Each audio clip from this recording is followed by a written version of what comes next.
इसके पिताजी ने ये कह दिया अगर आज त्योहार है, कल को गुड़िया आई हुई है, राखी बांधेगी, यूँ जेड़ में गेड़ी दिया कच्चा का इसको कपड़े निकाल के और वो कर दिया, अंदर कर दिया, साथ क्यों ना मुकदमा कर दिया। बता इसने कौन सा बड़ा क्राइम कर रखा था, 20 लाख रुपए की गाड़ी ले रखी है, वहाँ मतलब इसके साथ मिस हो गया। मेरे को धमकाया गया जी, आप अगर बोलोगे तो 2-4 धाराएं और लगा के अंदर डलवा देंगे, निकल नहीं पाओगे आप। पर तू नहीं किया, वहाँ सारी रात पड़े रहा, बीमार हो गया जी, मच्छरों ने खा लिया, रात में कोई पंखा नहीं चल रहा था, नहीं कुछ नहीं, इसके अंदर कभी जिंदगी में नहीं गया अंदर गया था ये। जैसे उनको पता चला भाई हम धरना दे जा रहे हैं, तो हरीश लांबा जी ने सेक्टर 9 11 थाने में जाके एक एप्लीकेशन और लिख दी जी कि ये हमारे साथ धरना के लिए आ रहे हैं, आप इनको रोकिए, ये वहाँ गामा मचाएंगे, ऐसे करेंगे वैसे करेंगे। तुम हमारे पे साथ क्यों उनका झूठा मुकदमा करवा, उस लड़की के थ्रू क्यों नहीं करवा, जीएम खुद ने गवाह क्यों नहीं बन रहा उसमें, उस एप्लीकेशन में जीएम भी खुद गवाह नहीं है, जो कि मौके पे उनके कम से कम 20-30 कर्मचारी तो थे वहाँ पर जी। थाने में ले जाते ही उन्होंने एप्लीकेशन दे दी जी, ये मेरा नंबर मांग रहा था, ये मेरा घर पूछ रहा था, ये मेरे को गालियाँ दे रहा था, जबकि मैंने उसके साथ कोई बहस नहीं करी जी। मैंने 4 जुलाई को हुंडई ओरियन से एक गाड़ी परचेज करी थी, हुंडई क्रेटा, और मैंने उनको कंपनी वालों को ये बोला था कि मेरी गाड़ी में बिल्कुल कोई कमी नहीं होनी चाहिए, मेरे को बिल्कुल ओके गाड़ी चाहिए, लेकिन उन्होंने फिर भी झूठ बोल के मेरे को गाड़ी डिलीवरी करवा दी। तो मैंने घर जाते ही अपना देखा भाई गाड़ी में फॉल्ट है, तो मैंने तुरंत जो मेरा सेल एग्जीक्यूटिव था उसको बोला कि सर आपने गाड़ी ठीक नहीं करवाई है और आप इसको ठीक करवाओ। तो उन्होंने बोला भाई जैसे आप 2 4 5 10 दिन में जब भी आओगे नंबर प्लेट लगवाने, तो उस टाइम हम आपकी गाड़ी ठीक करवा देंगे। लेकिन जब मैं 1 महीने बाद एजेंसी गया तब भी उन्होंने कोई रिस्पॉन्स नहीं दिया जी, और मैंने नंबर प्लेट लगवा ली, तो उन्होंने बोला जी चेकअप भी कर देते हैं हम, फर्स्ट चेकअप भी करवाया मैंने, तो बोला जी गाड़ी में क्या फ़ाल्ट है।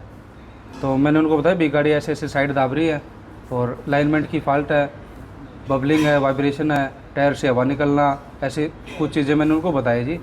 तो उन्होंने बोला जी जो हमारी मैडम है सुषमा जी, वो बताएंगे भी ये मतलब फ्री ऑफ कॉस्ट ठीक होएगा या इसका चार्जेबल रहेगा। मैंने कहा ठीक है सर, जो से आपको ठीक लगे वो आप बात कर लीजिए। तो उन्होंने मैडम को बुलाया जी वर्कशॉप में, तो मैडम ने देखा भाई किसकी गाड़ी है क्या है, सर्वे किया पूरा। उसके बाद मैडम बोले जी आप इतने दिन बाद क्यों आए हो, आपको तो उसी टाइम आना चाहिए था अगर गाड़ी में फॉल्ट था। तो मैंने कहा मैडम मैं आउट ऑफ बाहर गया हुआ था, आउट ऑफ सिटी, तो मेरे को जब टाइम मिला जब मैं आ गया, नंबर प्लेट भी मैंने अभी लगाई है। तो वो बोले जी आप अब तो ना हम कवर नहीं कर पाएंगे आपको और चार्जेबल रहेगा। मैंने कहा जी मैंने फर्स्ट जो लाइनमेंट बैलेंसिंग होते हैं वो तो फ्री करके देती है कंपनी, कोई भी कंपनी है, गाड़ी फ्री मतलब ओके होएगी जब भी हम करवा रहे हैं, वरना टायर भी है, टायर भी घिसेंगे, सारे काम होंगे, लॉस होएगा जी, हमारा लॉस है वो। तो उन्होंने मेरी सुनी नहीं जी, वो बोले जी आप हमारे सर्विस मैनेजर हैं, उनके पास जाइए और वो बात करेंगे आपसे। तो मैंने उनको बताई जी सारी आप बीती, तो उन्होंने बोला जी चलो ठीक है हम मानते हैं भाई हमसे नहीं हुआ। तो उन्होंने 50% ऑफ करके और 500 रुपये मेरे को देने के लिए बोले भाई हम आपको लाइनमेंट वगैरह सब करवा के देंगे, आपकी गाड़ी ओके करके देंगे, आपको 500 रुपये देने हैं। मैंने कहा ठीक है सर मैं 500 रुपये दे दूँगा। उसके बाद गाड़ी फिर भी ठीक नहीं हुई सर, अभी भी गाड़ी के अंदर फॉल्ट है। मैंने वीडियो भी बनाई थी, मैंने उनकी कंप्लेंट भी दिखाया भाई मैंने ये गाड़ी में फॉल्ट है, अभी भी आप बोल रहे हो आप ठीक हो गया, लेकिन अभी तक ठीक नहीं हुआ जी, बबलिंग अभी भी मार रही है। उन्होंने मेरी सुनी नहीं सर।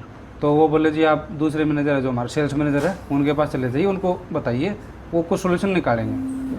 तो सर मैं जैसे ही वहाँ से उठ के और वहाँ जाने लगा सेल्स मैनेजर के पास, तो बीच में मैडम ने बोला भाई आप यहाँ वेट कर लीजिए, अभी अंदर सर के साथ कोई है। तो मैं वहाँ 5 से 10 मिनट तक वेट करता रहा जी अकेले, मेरे सामने कोई नहीं था, दूसरा स्टाफ था वो अपना बैठा था जी, और मैं वहाँ वेट कर रहा था अपने उसमें। तो वो एक लेडीज़ थी जो सुषमा नाम है, वो पीछे से घूम के और जीएम सर के पास गई जी। तो उन्होंने बोला ऐसे ऐसे फॉल्ट है जी गाड़ी में और ये कस्टमर बोल रहे हैं हमारा ठीक नहीं हुआ, तो आप जाइए आप इनसे बात कीजिए।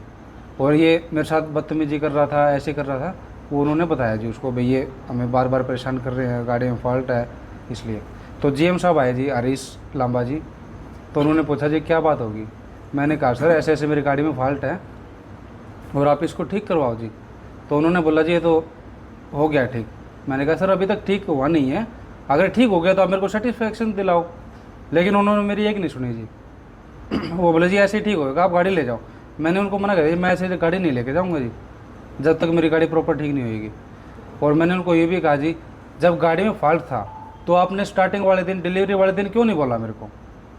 आपने तब मेरे को झूठ बोल की गाड़ी डिलीवरी क्यों करवाई? आपने उस टाइम बताना था। मैंने उस टाइम भी बोला था अगर कुछ और चार्जेस आपको वो बताओ, मेरे को गाड़ी बिल्कुल ओके चाहिए। लेकिन उन्होंने नहीं करके दी जी, झूठ बोल के डिलीवरी करवा दी हमें। बहुत परेशानी होती है जी। आप 20 लाख 15 लाख की गाड़ी ले रहे हैं, फिर गाड़ी में डिफेक्ट हो, तो इस बात पे जी उनके साथ कहासुनी होगी मेरी। और उन्होंने मेरे साथ धक्का मुक्की करने का प्रयास करा, मेरे हाथ पकड़ के खींच लिया जी।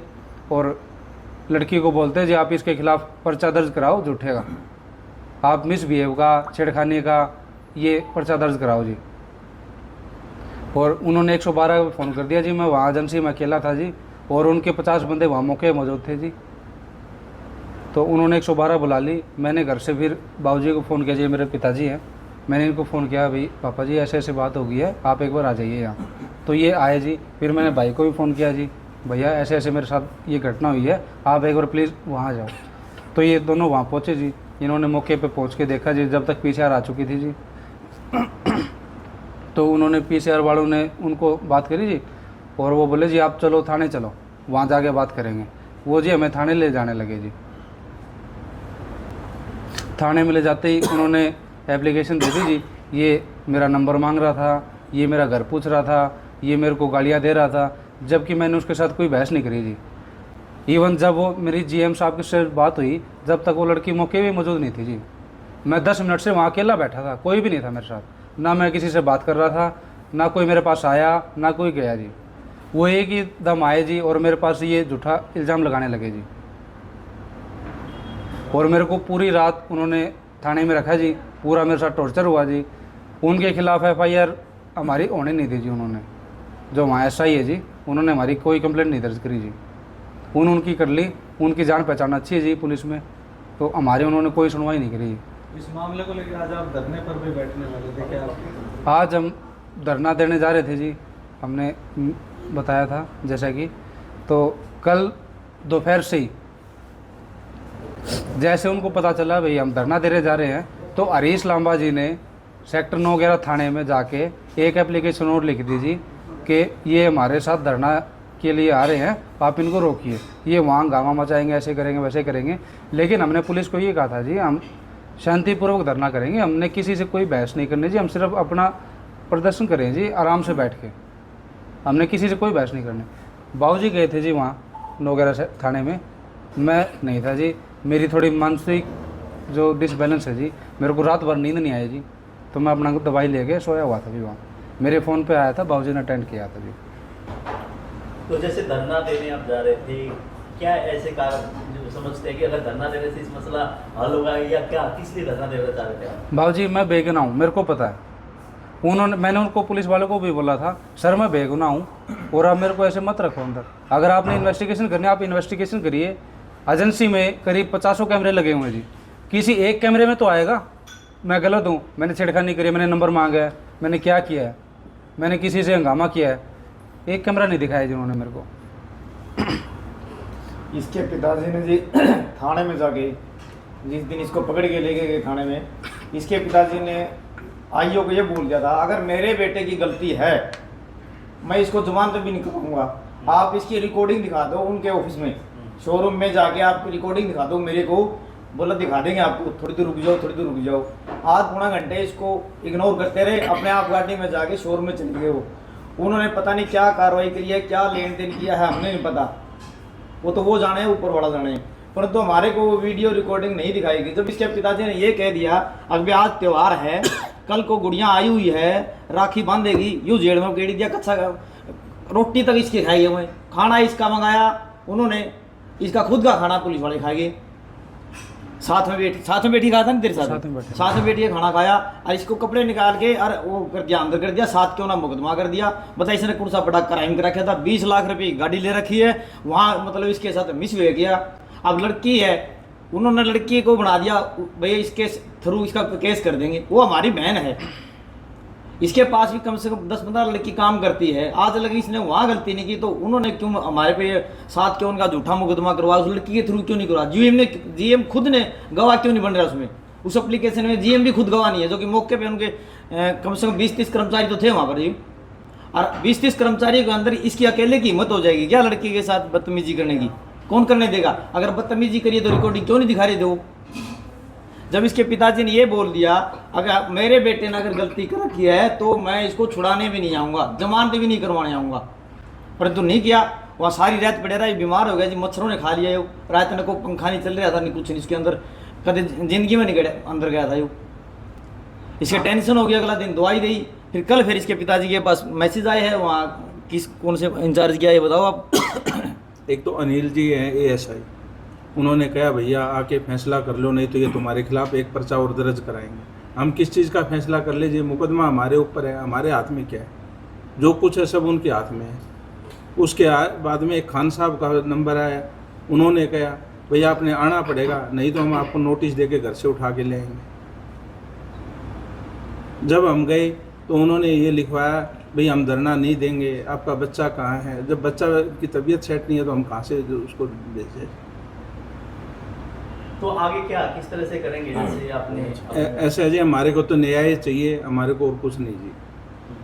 जो हमारे साथ जाती हुई उसके प्रति हमारे को न्याय चाहिए जी। तो सीसीटीवी कैमरे आपने कहा कि चेक करवाएं, अगर बच्चा दोषी हो तो जमानत में, तो उन्होंने सुनाई नहीं की उस चीज़ को? नहीं, कोई सुनाई नहीं की। इवन मेरे को धमकाया गया जी, आप अगर बोलोगे तो 2-4 धाराएं और लगा के अंदर डलवा देंगे, निकल नहीं पाओगे आप। ये कार्रवाई पे भी संदेह है आपको? हाँ जी, काम नहीं करी? बिल्कुल सर, इंसाफ नहीं किया जी, ना उन्होंने न्याय किया जी। संजय जी आपकी गाड़ी में फॉल्ट क्या था जिससे ये पूरा शुरुआत? सर सिर्फ वाइब्रेशन बबलिंग थी नई गाड़ी के अंदर।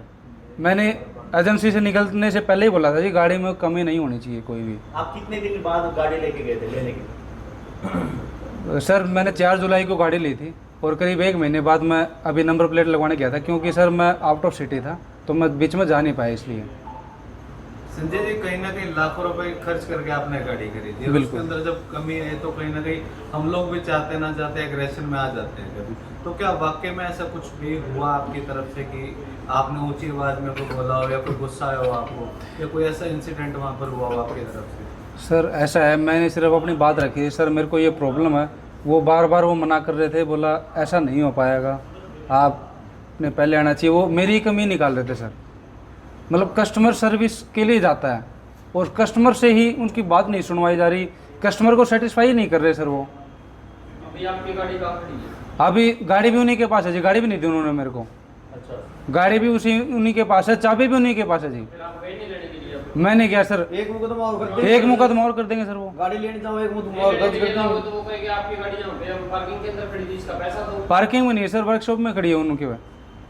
जो भी है वो तो पीछे से अगर कोई और स्पेयर पार्ट चेंज कर लिए कुछ भी कर सकते हैं, कुछ भी हो सकता है। जिस तरीके का आपका आरोप है कि छोटी सी कमी के बावजूद भी इतना बड़ा बवाल बना पीछे से कोई चीज़। सर वो रिकॉर्डिंग भी है, सब रहेगा। अब सर देखो हमें तो पता नहीं चलेगा क्या बदला है क्या नहीं बदला जी, वो तो हमें तो क्या पता चलेगा। जैसे अब आपने गए, अगर इसमें अभी आपके लिए पुलिस की तरफ से भी आपको एक तरह से न्याय मिल रहा है, ठीक है, आगे क्या आप करोगे इसका? न्याय तो आपको चाहिए, न्याय के लिए किस तरह के आपके आगे के होंगे? ऐसे सर 15 तारीख तक अगर हमारे को कोई न्याय मिलता है, हम उस नहीं जो समस्या इसका समाधान होता है, नहीं तो 15 अगस्त के बाद में हम लोग धरने पे जाएंगे। डीसी को एप्लीकेशन दे चुके हैं, एसपी को दे चुके हैं, 15 तारीख के बाद में ही जाया जाएगा, जब तक उन्होंने आश्वासन दिया है कि इस पे कार्रवाई होगी। अभी सर क्या क्या आरोप लगाए गए हैं? आरोप पे छेड़खानी का लगा रखा है जी बेटे पे, और जो आईओ है वो मेरे को कह रहा है कि आप ये अगर यहाँ पे रुके तो मैं आपको भी अंदर कर दूँ। लड़की से कोई बातचीत हुआ था? नहीं सर, मेरी कोई बातचीत नहीं हुई सर, और वो मेरे सामने भी नहीं आई सर लड़की। मतलब सीसीटीवी कैमरे में सांप आ रहा होगा वहाँ पे? हाँ सर, हमें दिखाई नहीं गया सर सीसीटीवी कैमरे में। आईओ सराजुद्दीन सर है जी वहाँ। अच्छा, हाँ जी। तो ये कैश में थी या फाइनेंस पे थी भाई साहब? ऐसा सर ये मेरा यूनियन बैंक में अकाउंट है और मेरी फर्म के ऊपर फाइनेंस है। फाइनेंस पे थी? हाँ जी। ठीक है।